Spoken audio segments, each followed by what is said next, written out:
Hello everyone, it has been a while and I finally got around to redoing this video. I had a short video up for a while, but I wasn't satisfied with the video, so I took it down. A few reasons. So here we go, round two. Let's try this out. So first off, this is a very interesting kit, a very unique kit I've been trying to put together for the past little while now.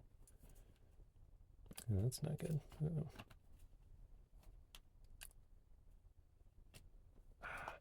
All right, I'll deal with that later.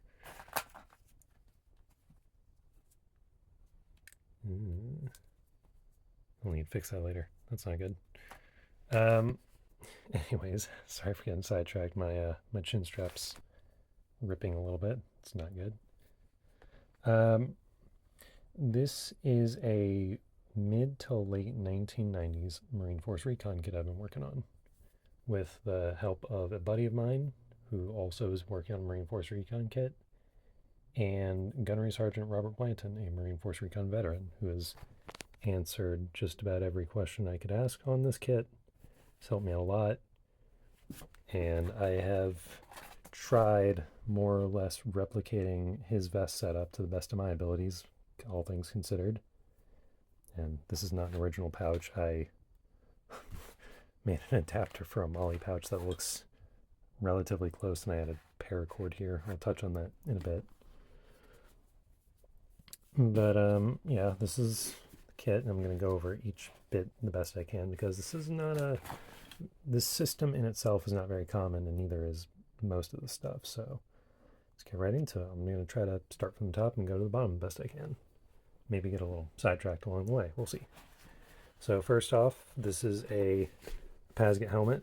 Everyone knows what a podged helmet is, but it has a unique liner to it, very almost identical to the RBR helmet liner, or suspension, I'm sorry. It is a very nice suspension, I'll give it that, and this has some foam padding that came with it. This was not issued with it, but when I bought the suspension, that's what came with it. And I've got a woodland camo helmet cover on here, which is sort of correct. I've seen a couple photos of guys wearing them, some squads or units, I mean. For the impression I'm doing of Robert Blanton, it's not accurate, but I don't have another 80s helmet at the moment because mine is currently set up for 1983 Grenada.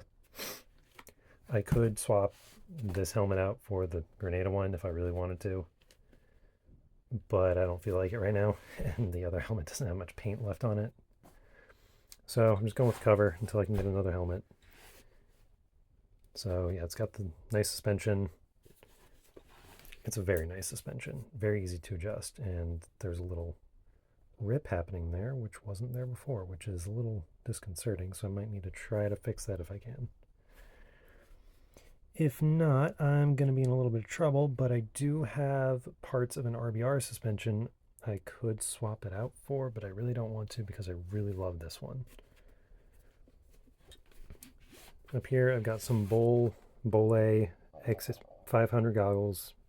These ones are really scratched up, dinged up, but these were my dad's from when he was on the SWAT team many, many moons ago.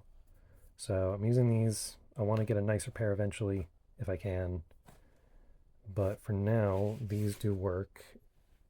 I can still see out of them relatively well, you know, for old goggles, but these are not my favorite goggles in general.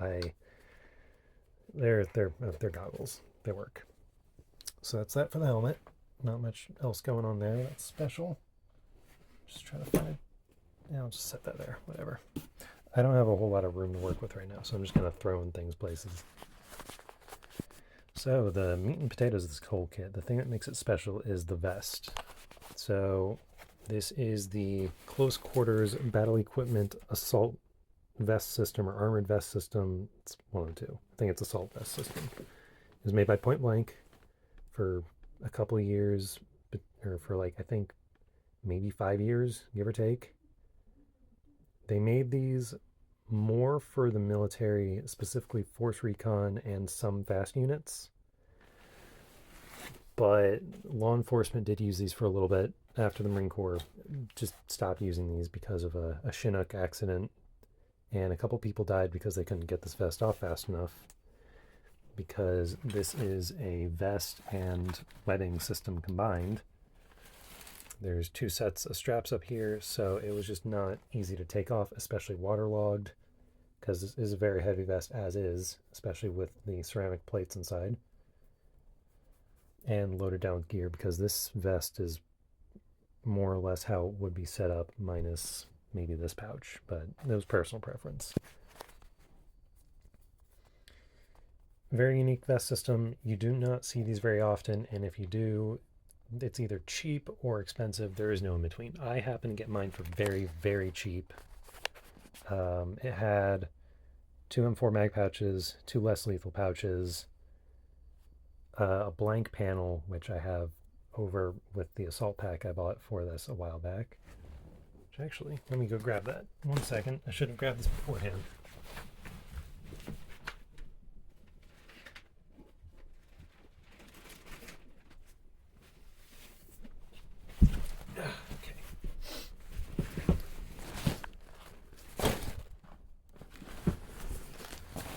So this is the assault pack for the vest.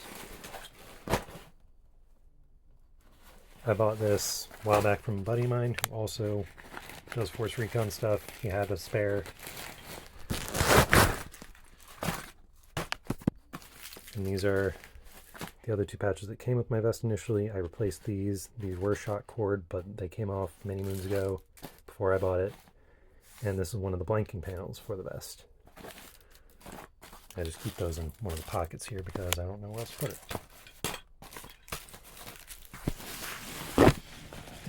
And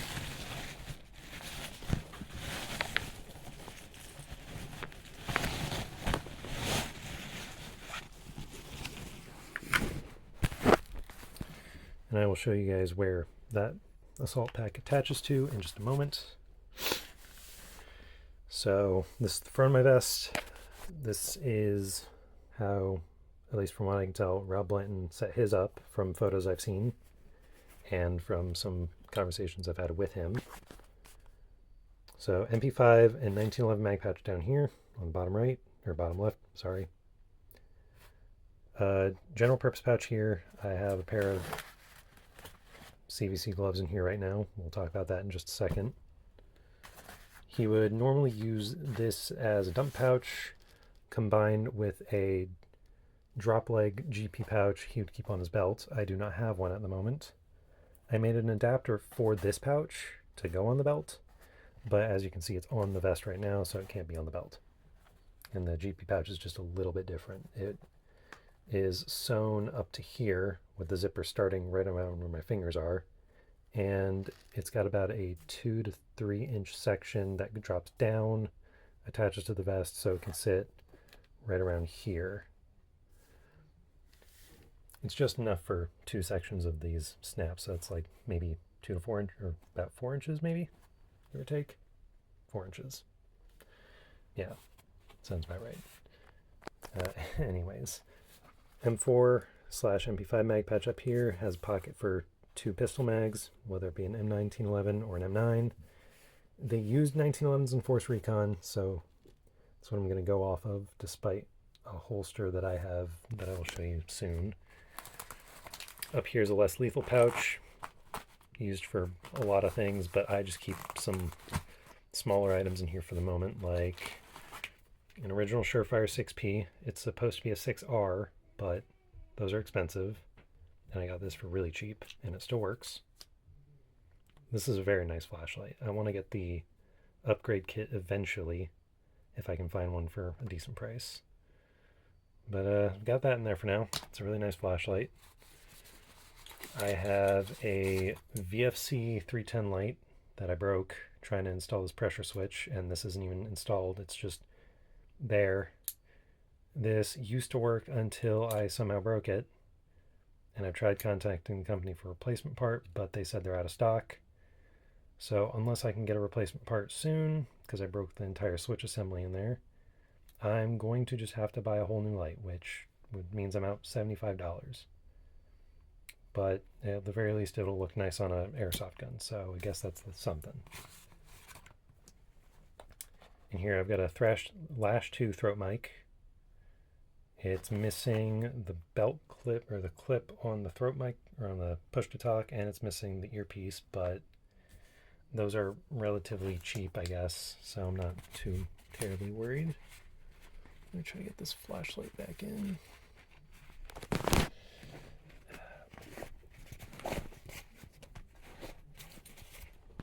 I should probably show off.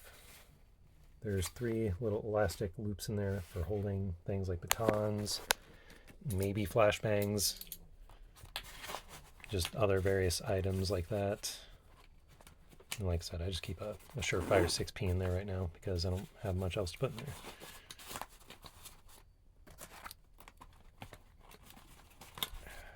Okay, try to not to break anything else.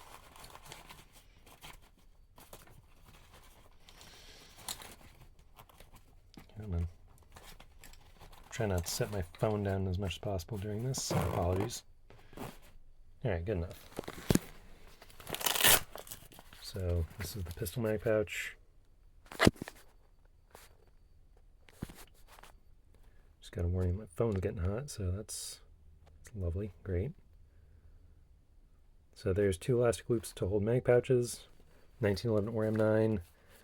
This is the first pattern mag pouch because it has the sides here with the Velcro. These tend to rip off, so this is the nicer one I have. The other one, it's falling apart basically.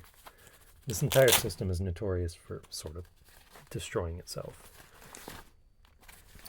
Here's the inside of here. There's a little flap there to keep magazines from rattling around. There's 2 little loops for MP5 mags, or you can shove 2 30-round M4 mags in here. And this entire system is held together by Velcro and snaps, or snap grid, whatever you want to call it. I just leave the Velcro attached because these snaps are notorious for ripping out of the vest.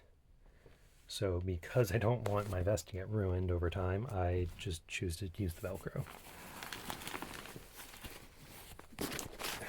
Now onto the back. And there's one more thing I forgot to grab, but I'm not going to worry about that right now. I'll cover that eventually. It's nothing too special. So here's the back of my vest. I took a liberty by adding the flashbang pouch here, but it's not worried about that. So the back of the vest, this entire section is just set up as is. Nothing can be changed except for this small strip of Velcro and snaps here where you can attach pouches like this flashbang pouch.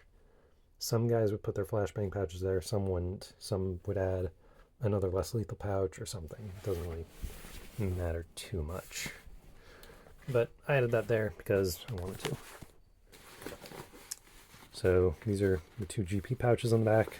They're just fixed to the vest, can't remove them, can't do anything with them.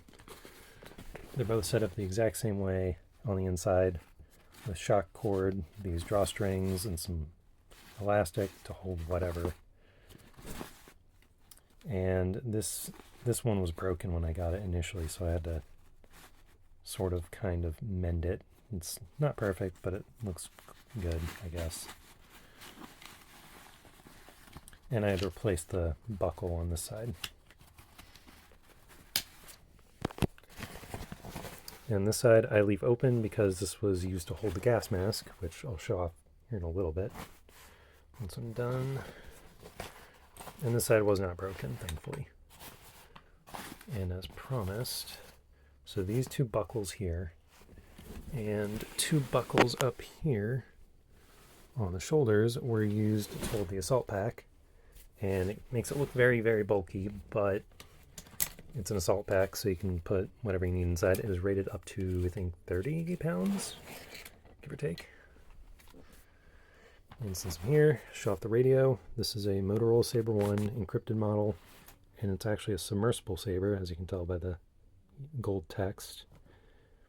My knobs are missing, as is the case with most of them. Same with the encryption switch. Got a really scuffed antenna, but most of these are scuffed. And a high-res adapter for it. This is not the high-res adapter meant for the encrypted model. but unfortunately it's the only one I can get for the moment, and I didn't know I needed a special one, but it's there. It holds the throat mic. It is what it is, and if I was to actually need to use the radio, I would swap to a normal Sabre one, which can use this. And unfortunately, the battery's dead on this one, because this is from 2003, I think. 2003, 2004. Old battery, it only lasts 30 seconds, and I've yet to program my radio. So either way, it's just there, it looks pretty. Try to put this back in here. So yeah, that's the radio pouch. And the Sabre one I'm using is the more than likely correct version, because, well, they're Marines. I think a submersible Sabre one is the one that makes sense. I have not been told otherwise. And most places just say a Sabre one. So someone can correct me if they wish. I'm just going to set this down so you guys aren't dealing with that. So someone can correct me if they know better. But for now, stick with my Sabre one. Next up, I think, is a good time to bring up the gas mask. Alright. So, the gas mask they used was the MCU2AP, which is the one with the audio port, with the black C2 canisters. I do not have any lenses or anything, or spare lenses other than the one that came with it, but it's an MCU2AP. These are just really basic gas masks, not the best, but they worked. They mostly prefer them because of the panoramic lens. And that's really all I can say about that. It would just go in here, shoved in, I believe, yeah, this way, I believe. I don't know, something like that. There was a specific way you need to put it in here. I think it's mounted like that. I want to say it's like that. I'll make another video if I'm wrong, or if I forgot, or misremembered, whatever. So that's that. That's the vest mask covered. Now on to some other things. So this is in place of the balaclava that should be used, but those are rare. I can't find one, so I'm using a Komen PBI hood in place of the TSSI balaclava that they would be using. Balaclavas varied in various colors and shades and all that stuff, but mostly they were like an emerald green or a sage green. So I've seen so many photos of so many different colors. This is the close enough stand-in that works. I have not had any comments about it other than the fact that it's a little too long with this, the collar portion, I guess. But there's not much I can do about that. So it's good enough. It works. I wish I had a better one, but unfortunately I can't find one. Just gonna cover this so I don't forget. So this is a minor detail. This is a 1994 Casio Forester watch. I love this watch. I got it initially because it's one my dad used when he was on the SWAT team in the early 2000s. But it's also just happens to be a correct watch, at least era-wise.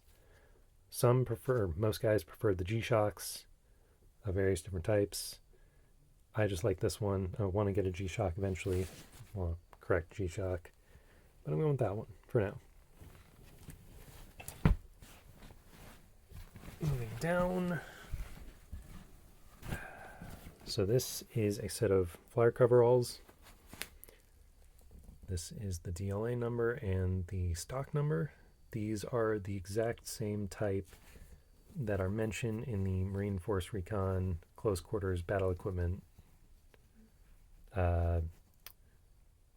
manual, I guess, or technical manual. I think it's called the Assault System or Close Quarters Battle Equipment System. I don't know. It's some nomenclature. I can't remember off the top of my head. It's been a while since I've looked at it, but I've read through it quite a few times in the past. And this is the exact national stock number they use for the flight suit as a suitable alternative to the assault suits, which assault suits are very hard to find. My buddy has one. that is in a decent size, and that's about it. But for the most part, guys preferred the flight suits as they were more comfortable. And so I'm just going with the flight suit for now because I do not have the time or the money for an assault suit.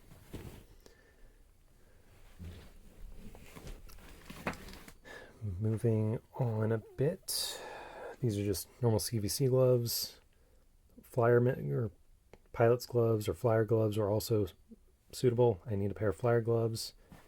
Normally they would cut the trigger fingers off, or trigger and middle fingers off of them, and sometimes the thumb, I think. But you know, they're just flyer gloves, not too special. Next up, this is more special by comparison. This is an Eagle Industries belt with Eagle Industries 1911 mag pouches. These are the correct first pattern models. These do not have the hard inserts. These are just straight walled elastic. These are very nice.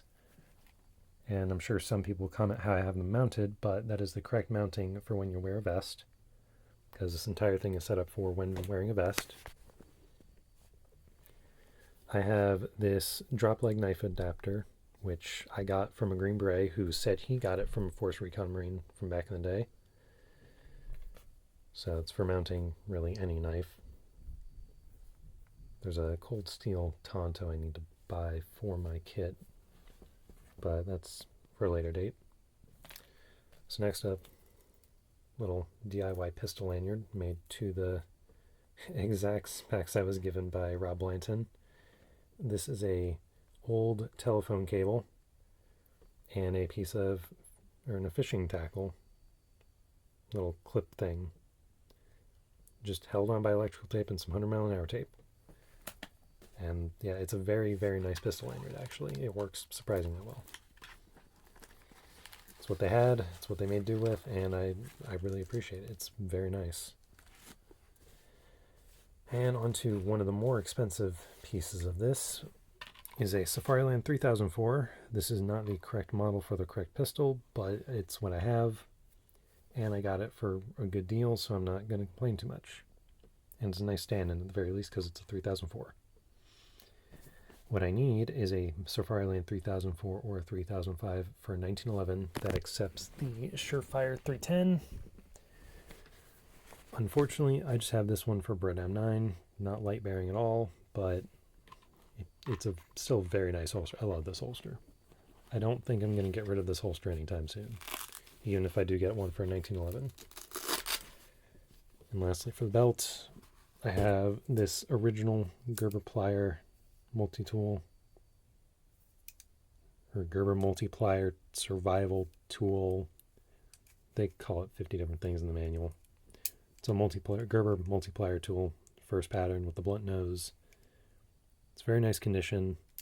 Got this for relatively cheap a while back with the pouch, and it just goes on the leg strap of my holster because that's what I have to go off of for a reference. And we are almost done here. Lastly, because they weren't required to wear any undershirts or anything for the assault suits or flyer coveralls, so I'm not going to worry about an undershirt, and even if they did, it was probably just the basic brown undershirt used by everyone at the time. So last but not least, we just have boots. Now, normally they wore Danner Arcadias, the same ones you can buy today. I don't have Danner Arcadia money, so in the meantime, I'm using two of the alternatives, which were there were three alternatives you could use, but I choose these two, just out of preference. So I am choosing between the black speed lace jungle boots and the desert boots. Now my desert boots are in immaculate condition for being 1997 dated. And I believe these... I don't think there's a date on my black ones. Oh well. I think my black ones are dated 1991. I could be wrong. But yeah, these would probably be one of the more common images or sites. But either one works. And that's really about it. Sorry, this is a bit of a hodgepodge of video. It's going pretty long. I need to trim it down some if I can. But yeah, that's about it. I hope you guys enjoyed. And thanks to everyone who's watches this, supports this, and hope you guys enjoyed. See you later.